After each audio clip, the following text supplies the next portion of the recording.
Okay friends, once again welcome to the YouTube channel Maroon Wear Academy में आपका बहुत बहुत स्वागत है। इंडियन कॉन्स्टिट्यूशन की जो सीरीज चल रही है, पिछले वीडियो हमने बात की थी आर्टिकल 61 की। आज बात करेंगे article 62।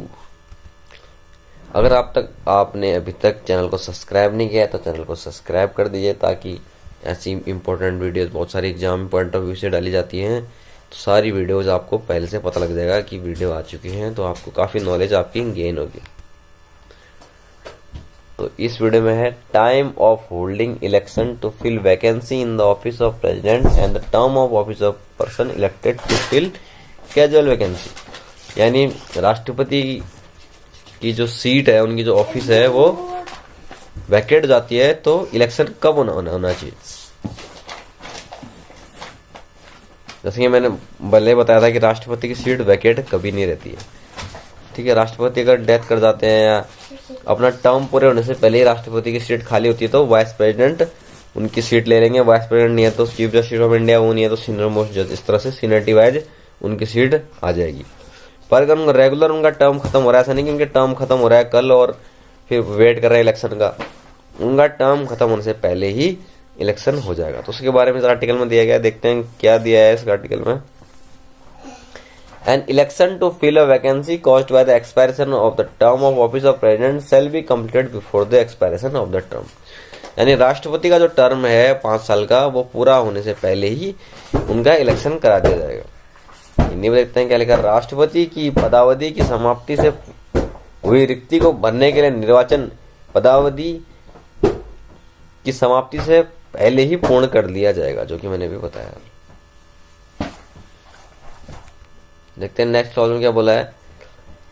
N election to fill a vacancy in the office of president occurring by reason of his death, resignation or removal or otherwise shall be held as soon as possible after and in no case later than 6 months। यानी जब उनकी death हो जाती है या उन्होंने resign दे दिया है, उनको हटाया गया है, कोई भी कारण से उन्होंने अपना टर्म पूरा नहीं कर पाए, तो टर्म पूरा हो रहा होगा तो उससे पहले उनका इलेक्शन हो जाएगा। लेकिन उससे पहले अगर किसी कारणवश उनकी सीट हट रही है और उनकी जगह वाइस प्रेसिडेंट का काम कर रहे हैं, तो उस केस में 6 महीने से पहले उनकी क्या इलेक्शन हो जाना चाहिए उनके लिए। From the date of occurrence of the vacancy and the person elected to fill the vacancy shall subject to the provision of article 56 be entitled to hold office for the full term of 5 years from the date on which he enter upon his office.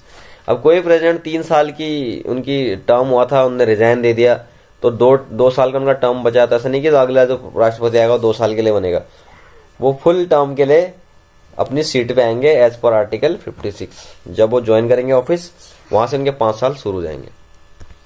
तो हिंदी में देखते हैं क्या लिखा है। राष्ट्रपति की मृत्यु, पद त्याग या पद से हटाए जाने का या अन्य कारण से हुई उसके पद में रिक्ति को भरने के लिए निर्वाचन रिक्ति होने की तारीख के पश्चात यथाशीघ्र और प्रत्येक दिशा में 6 माह बीतने से पहले किया जाएगा, 6 महीने से पहले किया जाएगा।